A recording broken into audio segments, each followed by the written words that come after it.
Part 2. I'm so happy, Miss Mary, I could give you a kiss. While you have halitosis, I'll give that a miss. There's still so much more that needs to be done. Don't think this is over. The fun's just begun. Mary brushed up his teeth until they were white. She polished his horns so they weren't such a fright. She curled his eyelashes and buffed every nail. She fluffed up his wings and she straightened his tail. His immense monobrow was trimmed and then tweezed. The spots on his nose were steamed and then squeezed. She plucked his disgusting, unsightly nose hairs. She peeled and exfoliated lots of skin layers. With caviar granules for dermabrasion, which Mommy's been saving for special occasions, who swore that the tiny dried eggs from a sturgeon were better than dating a top plastic surgeon. The results were amazing, not a wrinkle in sight. The monster could hardly contain his delight. He clapped his big hands and he stomped his huge feet, but Mary's makeover still wasn't complete. She waited for calm and then said, I suppose it's time that we found some suitable clothes. My daddy's quite fat, so I'm sure we can find a suit that would fit your enormous behind.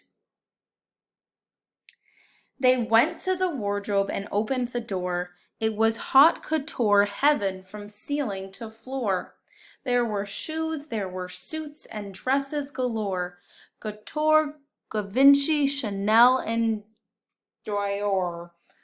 The monster was slack-jawed, his eyes open wide.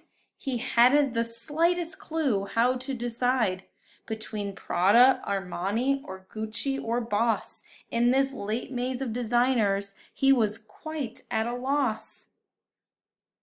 But thankfully, little Miss Mary was able to find her way through the labyrinth of labels.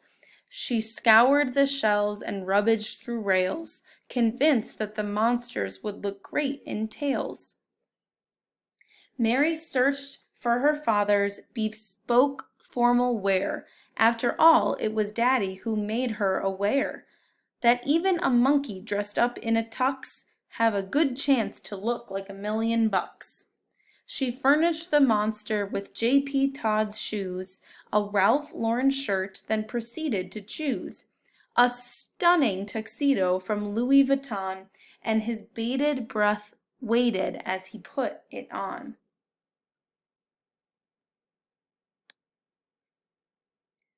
Within a few moments, Miss Mary could tell that the dressing up part wasn't going so well. It became pretty clear his suit wouldn't fit when the monster bent down and his trousers split. Propriety precludes me from telling you where, but it was, as you guessed, an embarrassing tear. The pants weren't designed for a beast of his size, and the rest of the clothes met a likewise demise. The tailor-made tailcoat was torn into shreds. The shirt was reduced to some buttons on threads. The waistcoat was wasted, the shoes were too small, his toes burst through them, but then, worst of all, the Royal Ascot top hat, which was worn to the races, got impaled on the monster's big horn of all places. The final result was the tux was in tatters. The monster had turned haute couture into schmatters.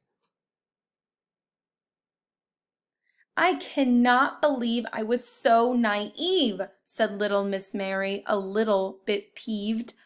I ought to have guessed it's so much faster that getting you dressed would end in disaster. But the big hairy monster was simply ecstatic. He tingled all over, though it may have been static. So what if his clothes were ripped at the seams? They more than exceeded his wildest dreams. I want to thank you so much, I don't know where to start.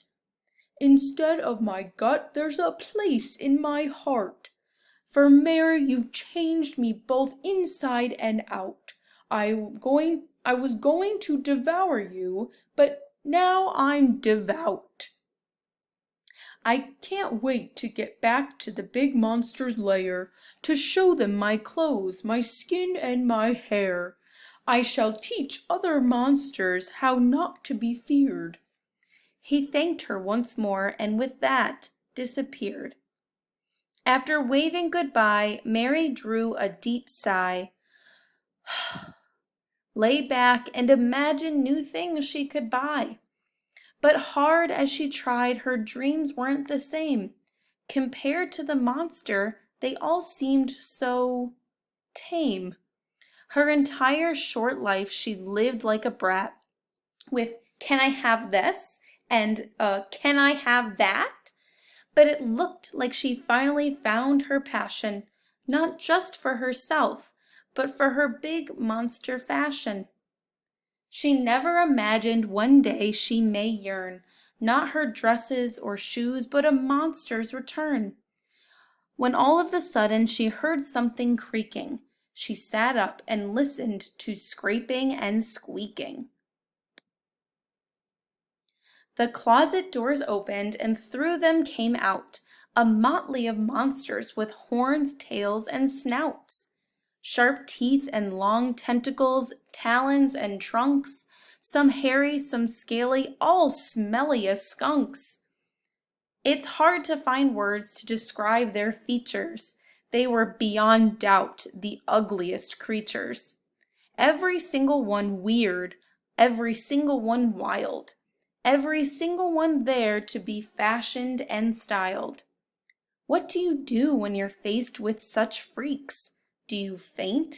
Do you run? Do you hide? Do you shriek? Miss Mary's solution was typically chic.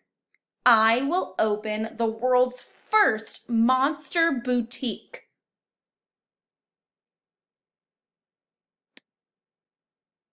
The end.